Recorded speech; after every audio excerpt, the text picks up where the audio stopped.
TSC শিরোনাম এবারে জানাচ্ছি বিস্তারিত। গতকালকে রাজধানীর গুলশান এলাকা থেকে আটক করা হয় প্রায় 1.5 শতাধিক তরুণ যুবককে।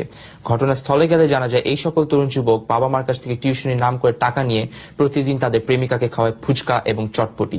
এছাড়া পুলিশ সূত্রে জানা যায় চক্রের লিডার রোমিও খান পুলিশের হাত ছেড়ে পালিয়ে যায়।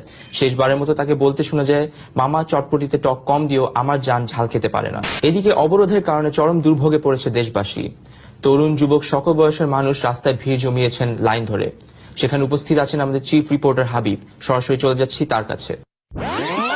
জি সালমান, আপনি যেটা দেখতে পাচ্ছেন, আমরা রাজধানীর একটা রাস্তায় দাঁড়িয়ে আছি এবং আমার পিছনে কিছু সাধারণ জনগণ দাঁড়িয়ে আছেন। তারা কেন দাঁড়িয়েছেন সেটা আমরা জানি না, এখন এই মুহূর্তে তাদের কাছ থেকে আমরা জানবো সেটা। জি, আপনার অনুভূতি কি? আমার সুন্দর একটা ডিউটি জন্য দাঁড়িয়ে। আচ্ছা, আপনার অনুভূতি কি? মনে করেন খুশির ঠেলায় আমি এখানে দাঁড়িয়ে আছি। খুশি ঠেলা দাঁড়িয়েছে। জি, আপনার অনুভূতি কি? আমার এখানে খুব ভালো লাগতেছে, তাই এখানে আমি দাঁড়িয়ে আছি। আপনার খুব ভালো লাগছে। আচ্ছা জি, আপনার অনুভূতি কি? আকাশটা খুবই ভালো, আমি সেই জন্য খুশি এখানে আছি। আপনি আকাশ দেখতেছেন, আপনার আকাশ খুব ভালো লাগছে। জি সালমান, তো আমরা যেটা বুঝলাম যে আমাদের দেশে কষ্টের অভাব নেই, কিন্তু খুশির ঠেলার অভাব নেই। সবাই এখানে খুশির ঠেলা দাঁড়িয়েছেন। অন্যদিকে ম্যাক্সিমাস ফোন ব্যবহার না করায় বেদম প্রহার করা হয় 3 যুবককে। ঘটনা সূত্রে জানা যায় ম্যাক্সিমাস ফোনের স্টাইলিশ ডিজাইন এবং লেটেস্ট টেকনোলজি থাকা সত্ত্বেও এই তরুণ যুবক কিনেছে বেশি দাম দিয়ে বাজে বাজে ফোন। এতে ক্ষুব্ধ হয়ে যায় এলাকাবাসী এবং তাদেরকে বেদম প্রহার করা শুরু করে।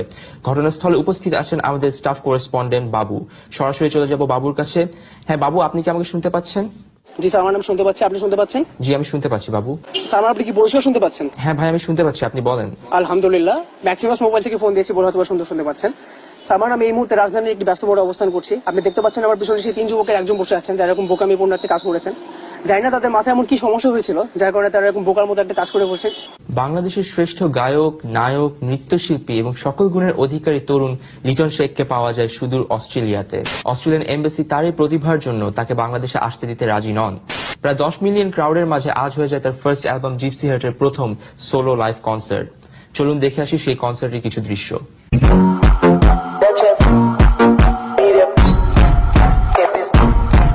দেখছিলেন ম্যাক্সিমাস নিবেদিত দুপুরের আফটারনুন সংবাদ।